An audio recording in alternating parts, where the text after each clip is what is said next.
Today's project, the oil change. This is a 2016 Civic 1.5 Turbo. And first, let's take a look at the tools and materials you'll need. You can pause the video here. Public service announcement: if you own this container, drill bigger drain holes, otherwise your oil will overflow. You're welcome. I'm using a standard Honda filter, nothing fancy. And on to the motor oil, the most debated topic possibly. My recommendation, full synthetic 0W20, specifically the GF6 standard. GF6 replaces the GF5, and it's better in a couple different ways, but mostly because this is a turbocharged car, this engine is known to have oil dilution issues, and I have noticed since switching to GF6 that the dilution issue has decreased, not gone away, but has gotten significantly better. So I would recommend this oil.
If you watched the video up to this point, you probably already know the oddly satisfying sensation of having your dirty oil drain out of the car. So with that, enjoy the rest of this therapeutic moment.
Top tip is to lubricate the gasket with a little bit of oil so that next time you need to take it off, it comes off easier. At this point, I've replaced the filter, also replaced the drain plug, and now time to fill oil. The manual says 3.7 quarts, but I usually start with a little over 3, then check the level and top off as needed.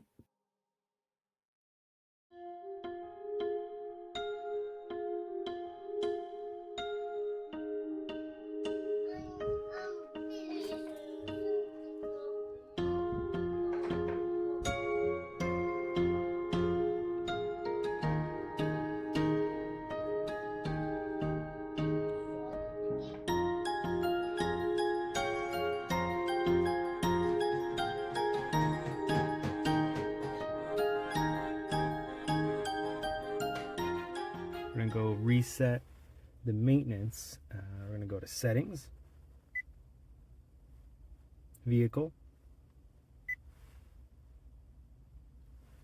maintenance info, engine oil. Engine life is at 20%, but we don't actually trust that.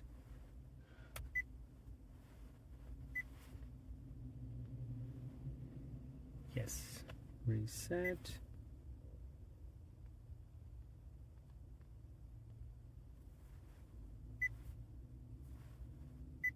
And just to check what's been done, now oil is at 100%. But I would much rather check what the mileage is and know that I need to change my oil every 6,000 miles. And that project is done. If you're interested in any of the products used in this video, please check the description. Until next time, drive clean.